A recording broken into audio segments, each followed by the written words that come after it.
life was pursuing happiness.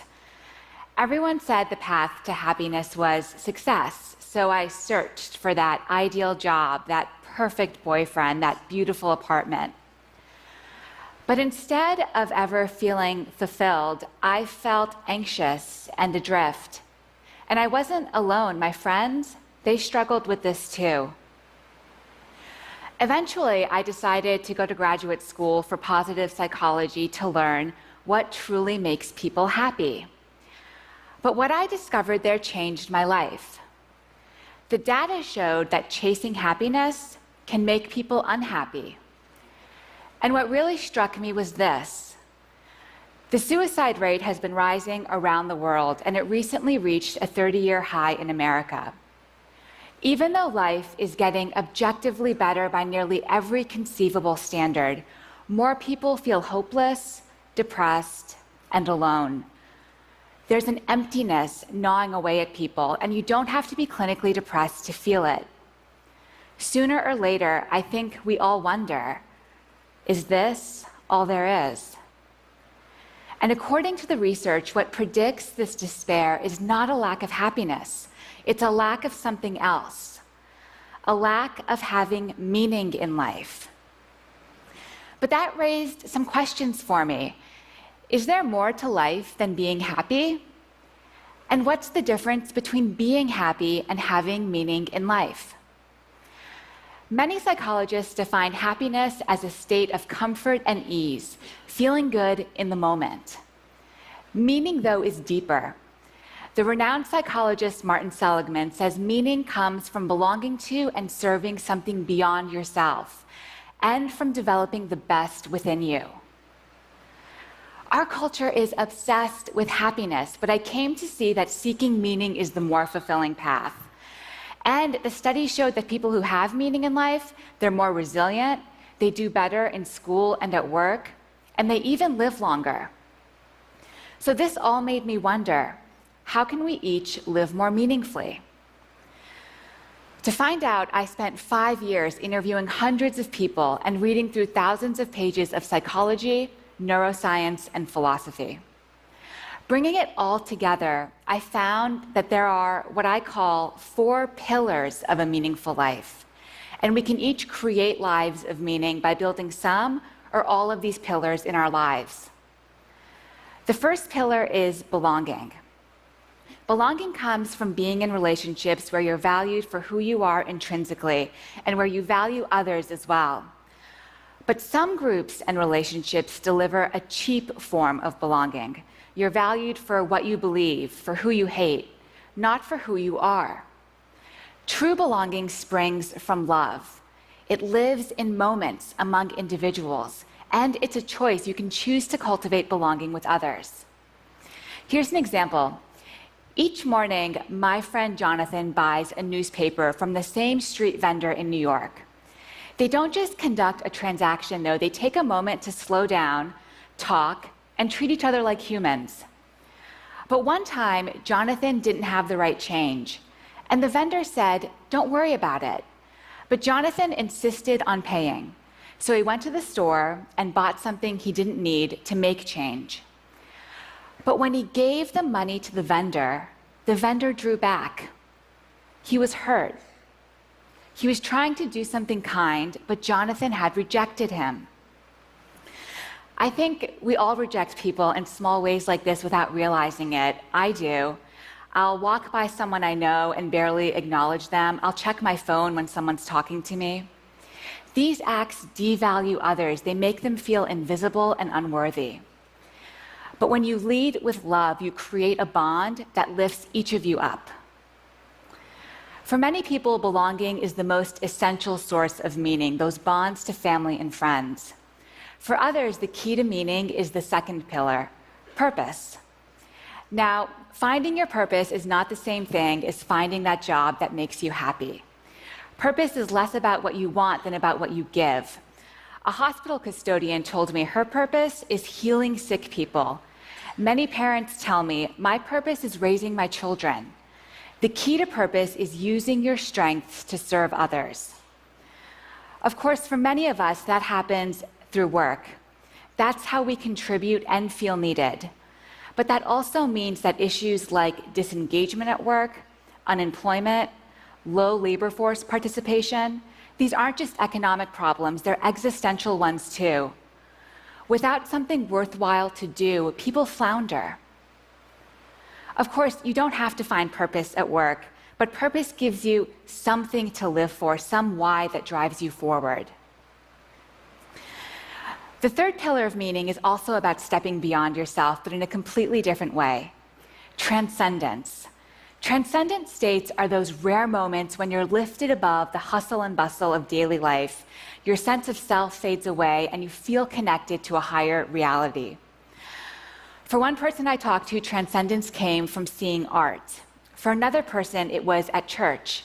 For me, I'm a writer, and it happens through writing. Sometimes I get so in the zone that I lose all sense of time and place. And these transcendent experiences can change you. One study had students look up at 200 feet tall eucalyptus trees for 1 minute. But afterwards, they felt less self-centered, and they even behaved more generously when given the chance to help someone. Belonging, purpose, transcendence. Now, the fourth pillar of meaning, I found, tends to surprise people.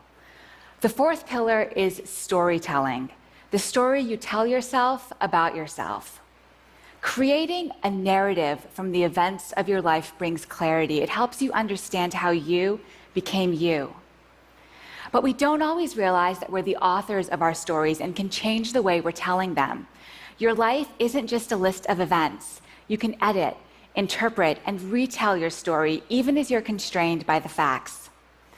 I met a young man named Emeka who'd been paralyzed playing football. After his injury, Emeka told himself, "My life was great playing football, but now, look at me." People who tell stories like this, "My life was good, now it's bad," they tend to be more anxious and depressed. And that was Emeka for a while.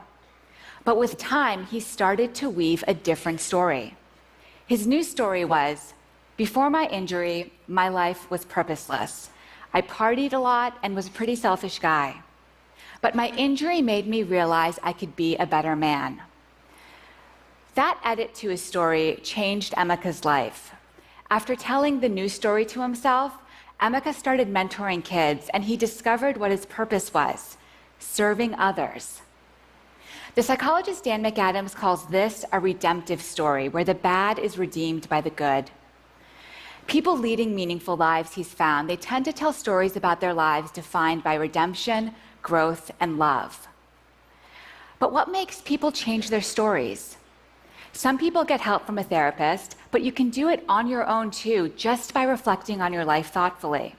How your defining experiences shaped you, what you lost, what you gained.